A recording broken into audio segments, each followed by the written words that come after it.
When Zacchaeus realized that he was not able to see Jesus, he climbed into a tree. Have you ever wondered why he did that? Was it only so that he could get above the crowd? Or is there a deeper meaning to his action? In this series, we're discovering what it means to be a disciple, and to do this, we're using the encounter between Jesus and Zacchaeus as our blueprint. In this episode, we're going to explore why Zacchaeus climbed into a tree. Hello, I'm Remo Bierdepoot from Caleb's Journal, where we explore the Bible in search of practical applications for expressing the kingdom of God in our lives today. To accompany this series, we've created a free, downloadable study guide that you can access by clicking on the link in the description box below. So let's get started. In our previous episode, we discovered why Zacchaeus was unable to see who Jesus was, and it really didn't have anything to do with his height. Zacchaeus' inability to see who Jesus was because of who Zacchaeus was, a sinner. It is sin that separates us from God and which prevents us from seeing who Jesus really is. And if we can't see him, it's impossible for us to follow him and therefore to become like him. It is our sin that prevents us from being a disciple of Jesus. We also discovered why tax collectors were so despised. And it wasn't only because of how they oppressed their fellow countrymen, but more importantly, how they defrauded the God of Israel. If you haven't seen the previous episode, I suggest you do so before continuing on. In this episode, we are going to examine what Zacchaeus did once he realized why he couldn't see Jesus. Let's read the passage in Luke 19 and verse 4. So Zacchaeus ran on ahead and climbed into a sycamore fig tree to see Jesus, for he was about to pass that way. I believe that Zacchaeus climbing into the tree illustrates that he took ownership of what he was, a sinner, a defrauder, someone who not only defrauded his fellow countrymen, but more importantly, the God of Israel. To get into the tree, Zacchaeus does two things. He runs to it and he climbs up it. But both of these things, the running and the climbing, are not what any self-respecting man would do in the first century. Children can run and climb, but grown men certainly do not. In the honour and shame culture in which he lived, both of these actions would have brought him shame. Then by sitting up high in a tree, Zacchaeus is inviting more shame onto himself. He's making himself visible to all those that are milling around, making it obvious to everyone that he does not occupy the position of honour at the front of the crowd. He's declaring to everyone, look at who I am. Here sits the one who defrauds. Now this idea, that the climbing of the tree illustrates Zacchaeus taking ownership of his state as a defrauder, is further supported by the kind of tree that Zacchaeus climbs into. He didn't just climb any random tree, he climbed a sycamore fig tree. The Greek word for sycamore fig is sykomoreia. Now a little later in the narrative, we have Zacchaeus saying to Jesus, if I have defrauded anyone.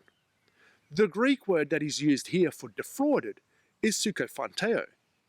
So there appears to be an interesting linguistic connection with both the sycamore fig tree, or sykomoreia, and the word for defrauded, psychophanteo, sharing the same Greek lexical root, psycho, possibly suggesting a connection between the two. Now there's a gentleman by the name of J. Lee Magnus who's written an excellent article about this linguistic connection. I'll include a link to the article in the resource section of our study guide. J. Lee Magnus made the following statement. The point is not where Zacchaeus was, but what he was, and what he was highlighted by where he was. So the linguistic connection suggests that the sycamore fig tree that Zacchaeus climbed was highlighting the fact that he was a defrauder. In the scriptures, there's another example that links a defrauder with a fig tree. And that's the connection between Jacob and Israel. Let's look at this connection between Jacob and Israel, as I believe it will help us to better understand Zacchaeus. The fig tree is often used as a metaphor for Israel, to describe the nation's physical and spiritual health. When the nation is healthy or blessed, the fig trees are fruitful. However, when the nation is cursed, or not living up to its potential, the branches are stripped bare and the tree is barren. The nation of Israel traces its origin to the patriarch Jacob, whose name was changed by God to Israel. It is from this patriarch that the nation of Israel derives its name. In Hebrew, the name Jacob means defrauder. Jacob the defrauder became Israel the fig tree. This is our defrauder and fig tree connection. Now let's look at the moment that this change occurred for Jacob and see how we can relate this to Zacchaeus. Jacob was a twin. He was the younger twin, with his brother Esau being firstborn. In ancient Hebrew culture, the firstborn son held a special place in the family, and he received the greater blessing than his other siblings. However, before Jacob and Esau were born, their mother Rebekah was given a prophecy.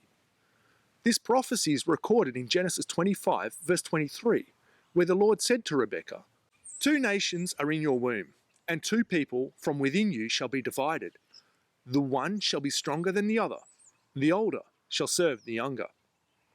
So here we see evidence of a role reversal. Rather than Esau receiving the blessing, this blessing would be given to the younger son Jacob. Throughout his life, Jacob considered Esau to be his adversary. Even though God had promised the blessing to Jacob, he believed that Esau was taking away the blessing that was due to him. So Jacob struggled and schemed in order to ensure that he received the blessing that he believed to be his. He was relying on his own strength to secure that which God had already promised. And that striving and scheming, the relying on his own strength to force events his way, led to all sorts of trouble. Jacob was living up to the meaning of his name. He would defraud if it meant he could secure that which he believed to be his. This behaviour was also displayed by Zacchaeus. He was also willing to defraud in order to become rich, even if this meant rejecting the God of Israel. The night that Jacob received his new name of Israel is recorded in Genesis 32, and we will read verses 24 through 28. "And a man wrestled with him until the breaking of the day. When the man saw that he did not prevail against Jacob, he touched his hip socket, and Jacob's hip was put out of joint as he wrestled with him. Then he said, 'Let me go, for the day is broken.' But Jacob said, 'I will not let you go unless you bless me.' And he said to him, 'What is your name?' And he said, 'Jacob.' Then he said, 'Your name shall no longer be called Jacob, but Israel.' Jacob wrestled all night. The Hebrew word translated here as wrestle is abak.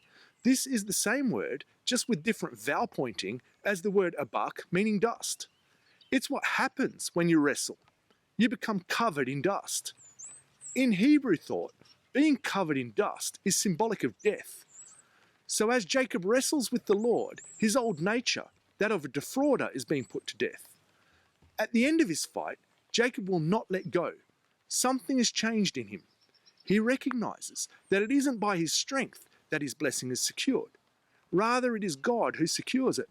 Now when, in verse 27, God asked Jacob, "What is your name?" he isn't asking a question. The Lord doesn't need to ask a question in order to gather information. Instead, he presents Jacob with an opportunity to confess not just his name, but who he is. So when Jacob answers, he was saying more than just his name. He was confessing, "I am Jacob, a defrauder." With this, the new day broke, and he received his new name. His old self, the one who defrauded and relied on his own strength, had died, and the new life arose, and with it he received the promise of the new name of Israel, which means El rules, or God rules. Jacob had removed himself from off the throne of God, and God's authority had been restored. As a result of this change, everything in Jacob's life changed. Jacob and his brother were no longer enemies, but they embraced each other. Their relationship was restored. Let's now relate this back to Zacchaeus. Just as Jacob was a defrauder, so too was Zacchaeus. As chief tax collector, he was instrumental in validating the claim of Rome that Caesar was God. The wrestling of Jacob, leading to his declaration that he is a defrauder, is Zacchaeus' climbing into the tree. Just as there is a death and resurrection theme in the account of Jacob, we also see a death and resurrection theme in the account of Zacchaeus. When Jesus passes the tree that Zacchaeus is sitting in, he sees Zacchaeus and calls out to him, and he invites himself to Zacchaeus' house.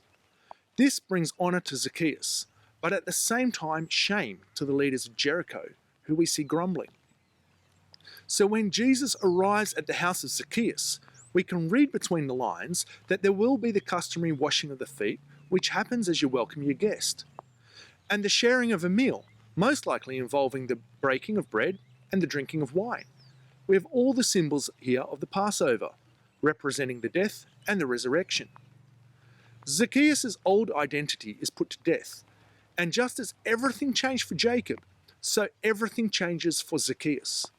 Just as the relationship between Jacob and his brother Esau was restored, following the restoration of the relationship between Jacob and God, so the relationship between Zacchaeus and his fellow countrymen was restored, following the restoration of the relationship between Zacchaeus and Jesus. The action of Jesus restores Zacchaeus to honor, and he is able to fulfill his God-given destiny. So far in this series, we have discovered that living as a disciple of Jesus requires that we fully place our faith and trust in God. We cannot follow Jesus fully if we are still relying on our own strength. We cannot follow Jesus if we cannot see him. It is our sin that impairs our sight and separates us from him. In this episode, we have seen that after discovering what our sin is, we need to confess it. Through this confession, Jesus is able to invite himself in and restore us, opening up the way for us to follow him in order to fulfill our promised destiny. In our next episode, we are going to see that Zacchaeus' restoration was not merely cosmetic. Jesus did something radical, and Zacchaeus' life was never the same again. Thanks for watching. We've prepared a free study guide to accompany this video. There is a link on the screen to where you can download it, and it's also in the description box below. If you found this video helpful, then please share it with your friends and family and give it a thumbs up. And if you would like to see more videos like this, then please subscribe to our channel. Thank you, and we will see you in the next one.